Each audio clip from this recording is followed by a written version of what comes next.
Well, we're in a kind of a luxury hotel, really. Yeah, it's actually really quite a nice venue here. Actually, it's quite nice. We were going to do the rescue rooms. This is much nicer. It is really, really nice.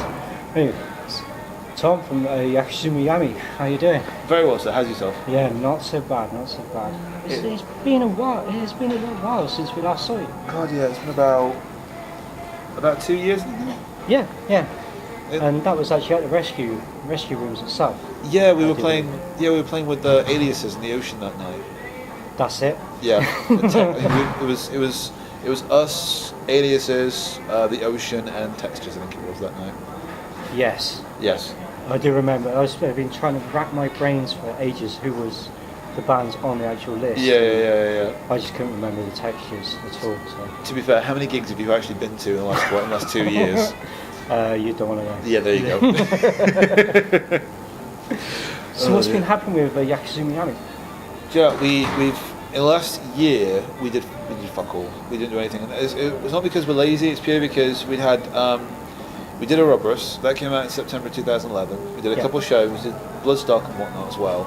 Then we spent a year just kind of writing and recording and racking our brains and that kind of thing. And that's basically we literally spent like all of 2012 just kind of writing and recording really. So we kind of just sort of fell off the face of the earth for a while. And we've got a new EP coming out April the 1st, I think it is. Oh, cool. And the reception so far has been really, really good. But people have either loved it or hated it. I've never been in a band that was so Marmite in my entire life. But yeah, so the response so far has been really, really interesting. So it's been really, really good. We had a single come out on February the 25th, Live the Venomous Way. We have a new single coming out at the end of May, I think it is. We're looking to go with a track called Incognito Unaware. We're looking to go with that one for the next single. So yeah, busy, very busy. I said that obviously. How did you feel? Sort of like taking the year out, obviously concentrating on all the writing, getting that sort of side of things. Now it's sort of like going back into the lion's den. Yeah. Really. So, are you guys fully prepared? Are you mentally prepared? And God ready no. Christ no.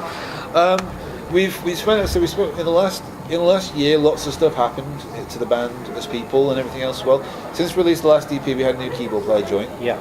Which has been a good addition for us. We've had members have kids, we've had members get married, we've had members get engaged, we've had people dealing with bereavements, we've had people dealing with breakups, literally everything under the sun. Homelessness, bankruptcy, you name it, we've had everything thrown at us in different members and more, which has been insane. And just kind of having that record that's kind of, we had that kind of record, we just thought, okay, this will be a nice easy ride because we had a fairly solid run last time. No. No, it's just as difficult as last time. But it's been good. So I said the response to it so far has been really, really good. The shows we've got a couple of shows booked up in the East Midlands. We've got a big show in Manchester in a few weeks' time. Yeah. So it's going well so far. But we're fully aware that this is going to eat the next year and a half of our lives. So we're just we're trying to prepare ourselves as best we can. I think right now. Yeah. Trying. So it's going to be more like I take you guys are going to go full on promotional push. Yeah. For this album. Yeah, we've got as the publicist for the band. Yeah. No, it's going okay. So yeah, we have. I mean, we're kind of lucky so far because we're kind of shocked by the feedback we have for the new single. And then we checked the report recently, and I called the guitarist. I was just like, you are aware we've been played in 9 different countries nationally. We had Luxembourg, we had Spain, we had Sweden, we had Norway, we had Iceland, we had the UK as well, because Johnny Doom really likes us current. And we had a few others as well. And so the love so far has been quite insane for us. You always hope when you put something out, people are going to like it. When they come back and they're as receptive as they are, you always just kind of like, oh fuck, how did that happen? So when it comes to, you mentioned a lot of European countries there. Yeah. Like Norway, Sweden. Have you actually noticed that as a British band, you're getting more recognition from abroad than what you are in the UK? In the UK, I think the thing is that in the UK, there's a real I think there's a strong emphasis on live music here in the UK. And Yeah. I think when you're a live band, kind of doing what we do, you have to have that live side of it as well. But because, as maybe for financial reasons or for other reasons, we haven't played as many shows as some bands have. Whereas we've been very kind of predominant when it comes to, we've had some great interviews with people like yourself.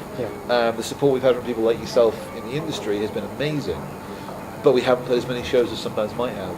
So I think with us, I think we're trying to kind of get the balance right on this record, because in Europe we have had a great deal of love from different magazines and webzines and radio stations and stuff. I mean, last year we got invited to Norway to do an interview with National Radio out there, NRK, and they usually have people like Biffy Clyro, and they invited us. So that was quite shocking for us. And this time around we had a girl called Hilda Kruikshank, who works for a big magazine called Norway Rock out there. It's like their version of Rock Sound. And she emailed us. She said she wanted to do a big feature on the band for the mag, which again really shocked us. So yeah, we've had a lot of love out there. We want to go out there and do as many shows out there as we can. We are talking to people about doing that. But as for the UK right now, we're still developing it, I think. Right now. There is sort of like a downward slide in some parts of the UK, because we're losing a lot of venues over here, and we're continuing to lose a lot of live venues as well. Whilst a lot of our bands are finding that they're going abroad, and there's not so much easier abroad, but there's a lot more reception abroad. There's more venues for the guys to play abroad, and they seem to get a better sort of fan base, more crazy sort of fan base. More dedicated, especially. Because the venues there, the dedication's there. And obviously the likes of Norway, Germany, Sweden, the guys are, well, as you know, all hard and brought up on the Yakuza sort of style music anyway. So. Well, do you know what it was? Because I was having a chat with a guy about this about 2 or 3 years ago, because he went out and he would tour. He was a US artist, but he wasn't doing much. He doesn't play metal, he plays kind of more alternative rock kind of thing. And he was finding that he could do an awful lot in the US. So what happened was he got this booking agent based in Holland, and the Dutch agent would send him out to play these tiny shows in these tiny little towns in Holland and Belgium and Germany. And what happened was he'd go out and do like a string of 10 dates in Holland, these small shows, right? Eventually he moved to slightly bigger venues, slightly bigger. And next thing you know, he was playing 1,000 capacity venues in Amsterdam, in Rotterdam, in Berlin, in Stuttgart, in Bruges, in Brussels, sorry. And basically the way it works out there is that these small towns don't have an awful lot going on. So when a big artist, or even any kind of artist, goes over there, they're just like, oh my god, they've come to our town. This is amazing. And while we have a lot of small venues in small towns here in the UK, like you've got like Lincolnshire, you've got like Leicestershire, you've got a place in Swindon, you've got Essex. These venues, these towns, you wouldn't usually associate with metal. When artists go there, the reception isn't really there anymore, because people kind of feel somewhat spoiled, I think, here in the UK, because we have so many venues in the UK opposed to those sort of towns, opposed to those sort of countries. I think we're just kind of spoiled for choice here. So I think when you have an artist go out there and do those sort of shows in those European countries, even Asian countries as well, like you go to places like Singapore, you go to places like Indonesia, they're more rabid for it because it's a rarity for them, it's a treat for them. It's not so much new, but it's rare. Whereas here, it's not so rare. We have bands coming through here all the time. It's just a different kettle of fish. You did mention obviously quite a lot of things happened throughout the band during last year. You're saying like marriages and bereavements and stuff. Did you find that actually reflected on the writing of the music? I think for the album. I don't know. It's kind of a funny one, because when we did this record, Ouroboros was a very personal record. We did a record that record was the result of a very bad period in time, because I'd gone through a terrible breakup that lasted. It just caused all sorts of grief. I had a cancer scare. My best friend flew to this side of the world. I had family in and out of hospital all the time. I was in and out of clinics all the time for checkups and whatnot. That was a very difficult record. So when we were writing and recording that record, Tom Clark, the guitarist, was writing it with at the same time. He was going through his own strife. So that was basically he and I just kind of going. And the same with our drummer Adam Jones. He was going through the same thing. He was just about to become a dad, and he'd gone through all sorts of crap as well. So just the three of us sat there going. That was that record. Whereas with this record, it was a lot more positive, because we felt, okay, we've kind of done the woe is me record now. We've had our little, as it were, and we want to do something more positive. So this record's actually a lot happier. It's a lot more kind of, the whole idea was break everything down to a very base level and rebuild how you would like it to be seen.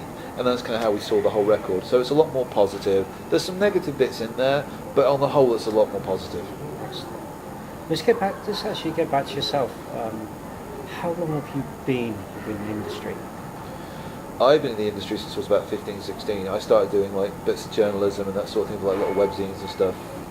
Started promoting gigs and stuff in my local area, playing in bands, and that led to me working for Zero Tolerance magazine as a journalist back in 2008.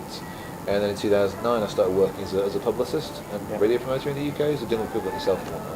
And that's just kind of grown and grown and grown from there. And now that's kind of what I do. I've been doing that for full time now. So I've been in the industry working full time since I was about 23, and I'm 27 this year. So quite a while now. Quite a while. So you, like us, you've seen certain aspects of the industry change, sometimes even rapidly overnight, to like a slow progression. It's been very interesting. I think the other thing as well is that you see a lot of trends as well, and you learn to recognise trends. So I remember when the metal was big. Then we had metalcore. Yeah. Then we had deathcore. Then we have the thrash resurgence, and now we've got gent. And I've seen all that stuff come through. So the thing is, I think in a way it kind of makes you a little bit jaded as well with things, because you see these trends come through, and you kind of sit back and go, you've got some amazing bands here, some great potential, but because it's such a big trend, you're a little bit weary about approaching some of these bands, because you kind of... What someone said to me once, they said that when a band reaches record number 3, that's when people start going, okay, now I'm going to listen to you, because you've made it this far, now I've got a reason to care, show me your worth, record number 3. So I think when a band, and we found it as well, because we're on record number 2, we know for a fact that with this record we'll cover ground we didn't cover on the first record, but we know that if we make it to record number 3, which we certainly aim to, we're already talking about it, that's when people are going to sit back and kind of go, okay, you've got my attention, let's see what you've got to say. That's why I think you're actually right, because when record number 1 comes out, it's normally the band and the people who have been following the band. They get excited. The slow, sort of like the close core followers. They get excited because the band's first album's out. Exactly, yeah. Second album comes out, you guys have, obviously the band's done a bit of touring, so they've brought some newer fans in. But you've still got people on the outside going, no, don't really know. They're still not entirely sure. You're still very kind of, I think you're still kind of very at the mercy of your peers. You're very at the mercy of not so much the bigwigs, but the tastemakers, I guess you could say, in the UK. And of course, third album comes out, and usually the likes of, do I say it, Skirts, Kerrang. Everyone else starts showing interest, and then the audience starts getting a bit bigger. I was reading about Rammstein actually, because I love Rammstein, they're one of my favourite bands, and I was reading about how they kind of coped between Sehnsucht, the second record, and Mutter, the third record, because Mutter was the one where it just went like that. Yeah. And everyone knows Sonne, everyone knows Ich Will, they know Feuer frei. And they were kind of saying like it was the difficult third record. Yeah, everyone says that. I mean, Pantera say that. Everyone says the same thing.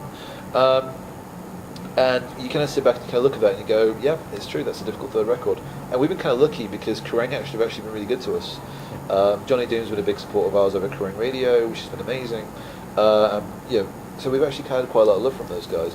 But I think I agree with what you're saying. When you get to the third record, that's when everyone kind of sits back, looks at you as a whole, and goes, okay, impress me. Give me a reason to care. You've made it this far. Well done. Give me a reason to care. Yeah. And you have to really prove yourself in that record. It's really difficult, I think. But it's the mark of a good band, I think, at the same time. Yeah. So can we expect any videos from you guys on this album? We have actually got a video good to go. We did a video for Life the Venomous Way. We have just been waiting for the final edit to come back. We have it. We're going to be releasing it fairly soon, actually. We're hoping to get a press release out for it on Monday. So we're releasing it to everyone on Monday morning, which should be kind of cool. We're looking at doing a second video. We've talked about doing something a little bit more kind of garish, kind of visually interesting. I'm a massive cinema fan. I love movies, huge cinema fan, and I want to kind of bring that into the videos and go, right, let's do something interesting with this, because if you just have the 6 of us in a room playing, that's okay, but it doesn't really kind of stand out. If you compare, say, go back to Pantera and Rammstein for a sec. If you compare, say, the video for fucking Hostel, that's an angry video. Yeah. But at the same time, if you compare that to, say, Mind Tile, if you've never heard either band before, the Mind Tile video is going to stick out in your mind a lot more. Yeah. And that's kind of what we were going for. We wanted to kind of put a visual out there that if people have never heard us before, but they saw that one video, that would stick with them. That's kind of what we wanted to kind of go for. That's really cool. I'm just going to the future of Akarusa Yami? Obviously, you've got your second album out now. You're looking at working on your third. Yeah. Obviously, you've got a lot of promotion sort of coming up as well. Yeah.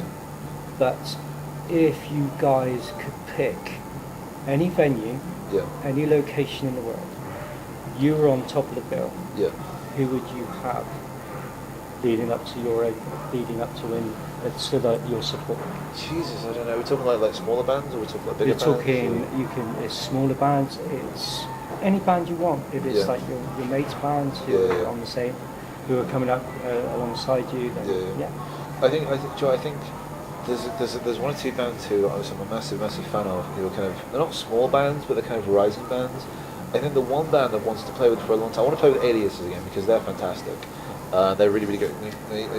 Leah's fantastic, Pin is fantastic. They're all really lovely people. The other band I would love to play with again, we've not played with them yet, but we've been friends with them since we started because they started around the same time, and that's Taladas in London. Mm-hmm. Hal is an amazing singer, a great songwriter. They're all lovely guys. We hung out with them at Bloodstart. We've been friends with them for years. And Interlock were an amazing band as well, which is his old band. So they're a band we want to play with as well. I mean, there are bigger bands we'd love to play with, bands like Rammstein, like Nine Inch Nails, like all those kind of guys. That's everyone's kind of dream kind of thing. Yeah. And if we had to play a festival, I want to go out and play somewhere like Rock in Rio in Brazil. Purely because I remember I went to see Carcass a couple of years ago at Damnation, and it was Jeff Walker walked on stage and he was talking about playing in Brazil. It was like, we played to 50,000 people in Brazil the other week. I was just like, fucking hell. I mean, Carcass are big, but it's death metal. And you think 50,000 people death metal, that's amazing. Yeah. And that kind of was just kind of like, that sounds like fun. I want to do that. That sounds amazing. I think that's definitely those guys. Definitely. Brilliant. Excellent. Well, it's been an absolute honour. Chat. Oh, we got one more question. I've got a question. What age were you when you first picked up an instrument? I was 15, 16 when I picked up guitar. I was about 15 or 16 and started singing when I was about 19. Because I was basically I used to play guitar, and I was in a band called Definition for years, and I picked up I was playing guitar for a little while, but we had a guy come in called Martin. He was still one of the best guitar players I've ever worked with, and he started noodling away. I just thought, I give up, fuck it, you can do it. I'll sing, I'll shout at people. That's much easier, I can do that. You do that, I'll do this. Sorted. And I've never really looked back. And another question, you're a big film buff. Yeah. Which is your favourite film so far? It's like asking someone what their favourite record is. It's really hard. I think one film that's always stuck out in my mind that I've always loved was Fear and Loathing in Las Vegas, because I still think it's one of the craziest films I've ever seen, and it was underappreciated when it first came out, but it's become a cult classic ever since. And there's just something about watching Johnny Depp running around off his ass, pretending to be Hunter S. Thompson for 2 hours. It just still tickles me to this day. Some of the stuff, especially that last scene when they're driving in the car and driving through just to get to the airport on time. You just think that's fucking brilliant. That was fucking brilliant. But Fear and Loathing in Las Vegas. Excellent. Right.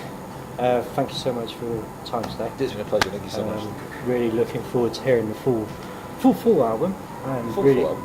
And hopefully catching you on stage sometime in 2013 as well. Definitely. That'd be absolutely brilliant. Definitely. Thank you so much. Super. Thank you. Thank you.